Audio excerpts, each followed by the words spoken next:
Hello, welcome to Nezo's Bad Shop. I am your host, Nezo, and well, if you notice, the location here is a little bit different. This is the new temporary filming location until I get my other real filming location set up. I was trying to figure out where to go with that, but yes, until then, I'm going to do filming in this little area, and you're looking at a bunch of letters and numbers again. However, this is the latest version of the Yokomo Super Drift, the SD 1.0. It's called the Load Transfer Special, LTS, and they put Get Real here, so we're going to get real. And as per the new tradition, they are including the Tsukuba Drift Arena coupon for entry, I believe, for a track day, I think it is. I must have like 6 of them by now, all these cars I've unboxed. However, this particular car is, I was going to say, pretty much the same as the standard Super Drift, the first version that came out, but it's not exactly the same. This load transfer special part does mean there's some other pieces, but I thought this version would be very similar in terms of most of the other parts to the standard Super Drift, and it actually kind of isn't. So we're going to go through the unbox, and the other thing that kind of surprised me about that was the fact that it's the same price. Both Super Drifts, both versions in Canada anyway. I got mine at Strictly Sideways Club, and mine, both of them were 700. So yeah, interesting, and I'll tell you why as we go through it. Other than that, the box is pretty much the same as the regular Super Drift, other than it says Get Real Load Transfer Special everywhere, and the part number's different. But yeah, I'll tell you a little bit about this car now instead of going through the unbox or doing it that way. Biggest changes, load transfer special, high battery position on the car. So pretty much as high as the motor sits, that's where the battery is going to sit. And they also introduced a high position front knuckle, and high position front shock tower to accommodate it. And also with that, the other major changes the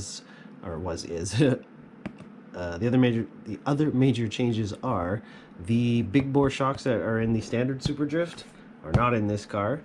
The resin shocks, the plastic ones, are in this kit. And I saw somewhere that the springs might be longer in length, so that could be a thing. But I'm not 100% sure about that. But also the beautiful new one-piece slide rack that's in the standard Super Drift is not in this car. It's a plastic bell crank system. But you do get aluminum high position front knuckles, and you get a new aluminum front shock tower. You got aluminum front shock tower in the previous car, and you get it in this car as well. And I think you get the aluminum suspension mounts, aluminum chassis, and aluminum rear shock tower. That's all the same. But those other major changes, yeah, those are some big changes in terms of plastic shocks and plastic bell crank coming back. There's nothing wrong with the plastic bell crank steering. It works pretty well, actually. It's pretty robust and reliable.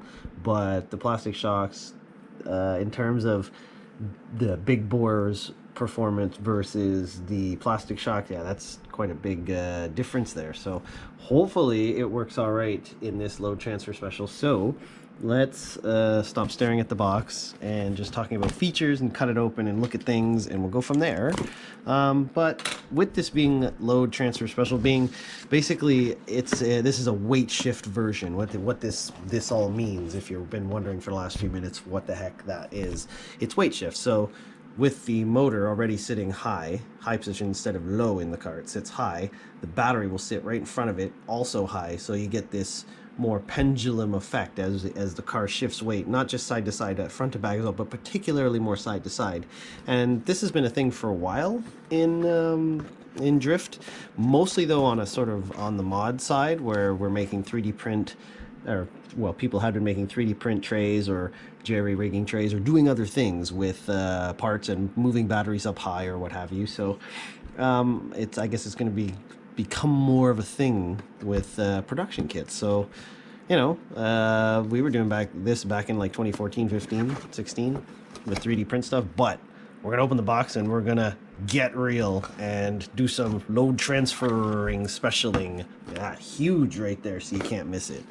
Load transfer special. So that's cool. Right away we see the manual, and it's right there. So let's just take a quick look at it since it's right here. It's usually on the bottom of the kit.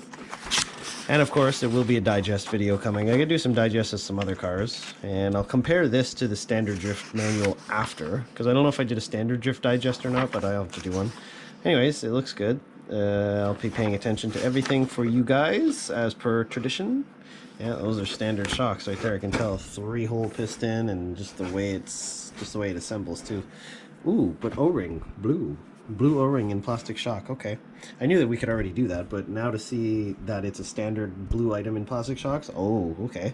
Because the blue O-rings are an upgrade technically, but in the big bores they give you blue O-rings now, I believe, in kits. I don't think in the standalone package, but anyways, in kits you do. So, yes, let's move on from the manual. And this is it. Woo!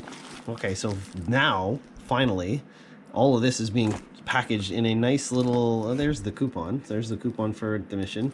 The load transfer special, get real, whole promo thing. We're going to put this up in the shop. So there's a good illustration of the car. Actually, this is good for the video. Illustration of the car assembled. The resin shocks, plastic shocks. The new high position front shock tower. High position rear piece, or whatever, the rear piece of the front suspension for the upper arm. High position front knuckle, that's aluminum, and I'm not there it is. I'm not sure if it's all one piece or not, but we're gonna find out.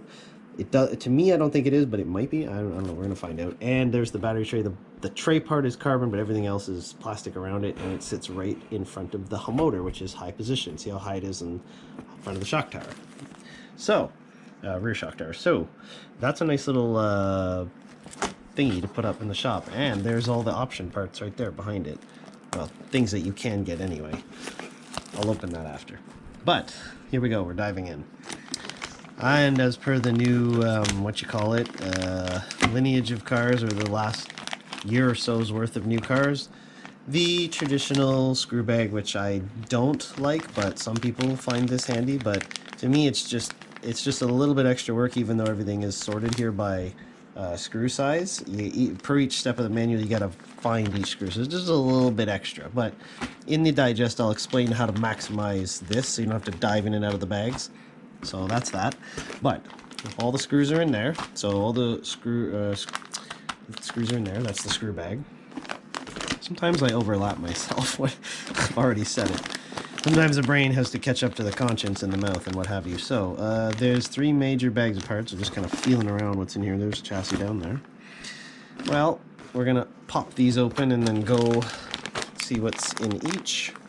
And one-handed is the jam. Come on. Oh, yes. Okay, so you will encounter... I don't know why I'm flipping it so many times. You will encounter several bags. That's normal. So what do we got here? 9, 11, 12, 14, oh, all the tools over there. All the tools are ready for assembly. I'll explain that after. Okay, here we go now. Number 50 shock oil. You can think of it as 50 weight, because the number represents the amount of frictions, and the lower number means it's more slippery. So number 50 is good. I think that's the same as the standard SD. That's good. Very good. I'm happy with that. Number 9, we'll do the sort of easier ones here first. Number 9, this is the rear arms, and that's the long arm spec, because this is all the plastic. Is it actually plastic? Yes.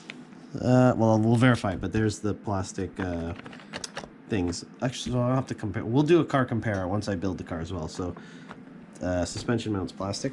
Yeah, so plastic rear arms are the pins and stuff from the YD2, basically, because this is the Super Drift, but derived from the YD2 because they do work good. What's this? Number 11. This is the body pins, or yeah, body pins there. Geez, body post. There we go. Come on, brain. Body post, bumper, etc. Which we've seen for years in the YD2. Tried, tested, reliable. Works good. Bag 12. There's the battery tray, carbon. Yep. And the rest of the pieces, those look that looks plastic actually, but it might actually, okay, wait, those pieces are plastic, but the mount pieces might actually be aluminum. That is all plastic. Ooh, look, Yokomo, nice. Yeah, okay, so that the shroud, the surrounding piece, that's all plastic, but those little mount bits there, those look aluminum actually from this angle. So after it's built, we'll verify that. Yeah, look at that. The way it's shimmering, that doesn't look like plastic. That looks like aluminum. So okay, interesting. Might be a little bit more aluminum than I thought. The foam bumper. Yep, that's always been a thing. It's good. Okay, so bag 10. These are the shocks. Plastic shocks, 3-hole. That's standard plastic Yokomo shock. Black O-rings. Well, there's black O-rings there. In the manual, it said there was blue. So let me just. Oh, yep. The blue bladders and blue O-rings. So that's nice. Blue O-rings. And if you were looking at these springs, excuse me. One of my lights shut off here. Hold on. Ready? Fire in the hole. Yeah, there we go. Oh, it's a good outtake. Don't worry, you guys can catch that and put it in the comments. Okay, remixing. Here we go. The springs, if you were looking at them when the bag, I first took it out, I didn't notice it right away, but what I was researching and was wondering, yes, look at those springs. They're a lot longer. So this is going to be interesting because that's going to promote, I don't know. Not really sure at the moment, but hopefully weight transfer, I'd imagine, or more boingy or something, because those are a lot longer than any YD2 spring or any of the new generation springs from the Rookie Drift, Standard Drift, and Master Drift. Those are longer, and there's 4 of them, so that's all around. The bodies are the same length, the shafts are the same length. All these other pieces are the same lengths, so there's no difference there. So there's literally a longer spring, but maybe they're super soft. And this length looks like it's the length from more like a buggy or a truck, like a much longer shock. So this is gonna be interesting. So cool, interesting. All right, moving on. So we are learning things. I'm interested now. When I realized there was no big bores and no slide rack, I was kind of gutted at first, but well, this car may redeem itself, especially on track. If it actually drives better with all this load transferiness out of the box, then I'll be pleased for sure. Because the standard Super Drift is a decent car, but the out-of-box setup left quite a bit to be desired out of the box, and I wasn't that happy with it out of the box, even though you could drift it, but you kind of had to fight it. So hopefully that's not a thing with this.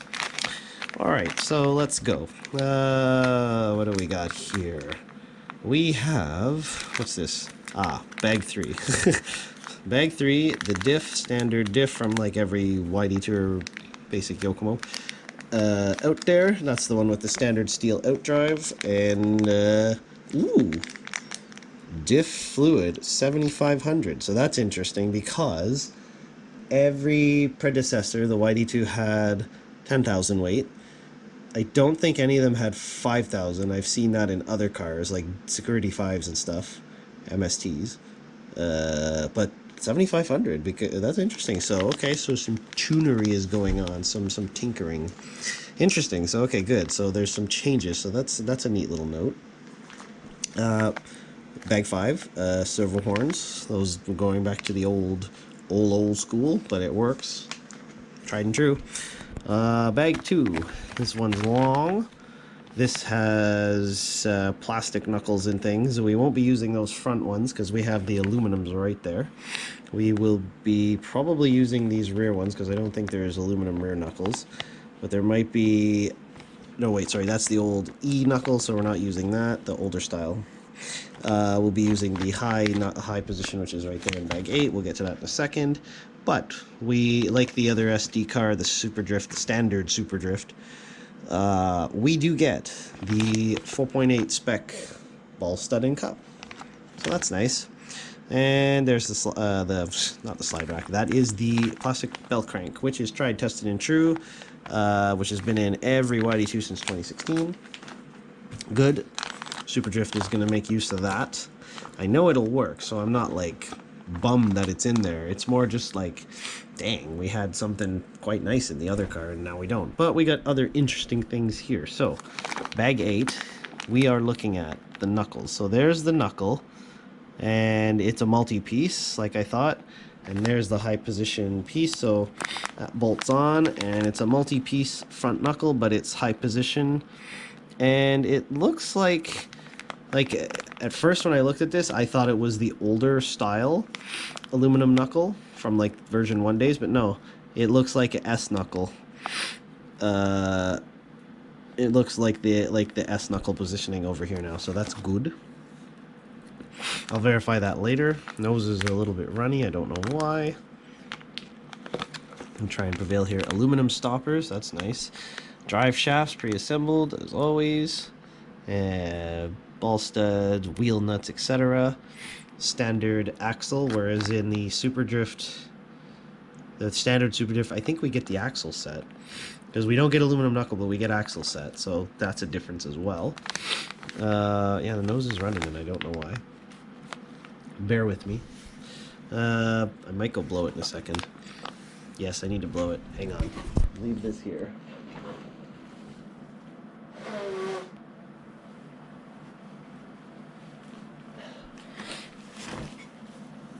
Pardon me. Rock cut. Okay, so that's bag 8. Bearings, etc. And the not high position, but the S style rear knuckle. So that's good. Put that over there. What else we got? Bag 6. So there's the new shock tower, high position. And there's one more level of positioning. There's 3 stacked for the front upper arm. And less positioning for the actual shocks, but I think that won't be too much of an issue. What else we got there? The plastic front bulkhead, which is the later version style from the Z, I think. And the shock tower rear is aluminum. Yep, I think that's the same ones derived from YD2 as well. Very nice. Okay. Now, bag 7. What do we got here? Oh yes, front arms, upper arms, plastic, tried and true, and there's the old ball cup spec in there, the big one, but we won't be using those. The instructions will tell you not to use those. There's also some aluminum spacers here, which are part of the front upper arm assembly, probably because the high positioning space is a bit different. So we'll pay attention to that during the assembly. So that's what that is. And those front arms, I meant to say, those front arms, upper arms, lower arms are derived from the YD2 as well. Tried and true and good. Transmission. Standard, oh, that's an 80-tooth spur. I think that's also on the SD. Oh, geez. Also on the SD as well. Bearings. Yeah, nose is not cooperating. Excuse me for the nose. Transmission is a 3-gear transmission.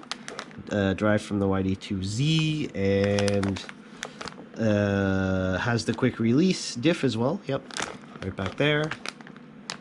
Yep, and the bearings to go with that, so that's bag 4. Awesome, so we're almost done. That's most of that. And we come back to bag 1, and what do we got in here?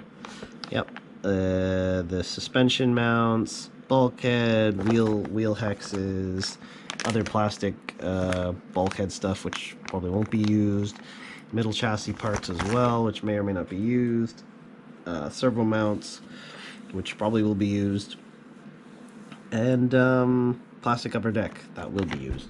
That's the same as in the other car as well, so that hasn't changed. Very good. And the aluminum chassis, which is the same as the standard Super Drift, but is pretty nice looking anyway. Got the silver lip. It looks good. It's not as heavy, but it kind of feels a little bit more heavy than the graphic. But anyways, that's that. And yeah, so that's the Super Drift load transfer special. So my tools are laid out, ready to get built. It's pretty much going to get started right after this while the video is rendering. I just want to open this while I still can, before my nose totally gives up on me. Stickers is also correct. very good. Stickers are very nicely, correctly done. Nose is completely giving up.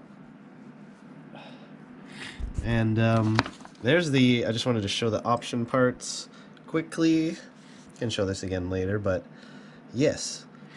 Option part sheets available with it, and there's more looking at the car. But yes, let me know if you got one already. Thank you for watching. I'm gonna go blow the heck out of my nose because it's really, I don't know, just broke itself here during the filming. Excuse me for the blowing of the nose earlier, and thank you for watching if you got this far, all the way through. 20 minutes deep. Like, comment, subscribe. Yes, this is the Super Drift 1.0 load transfer special, and let me know what you think, and expect a digest and shakedown and comparisons and all that fun stuff. And yes, thank you for watching, and see you next time. Well, until soon, bye-bye!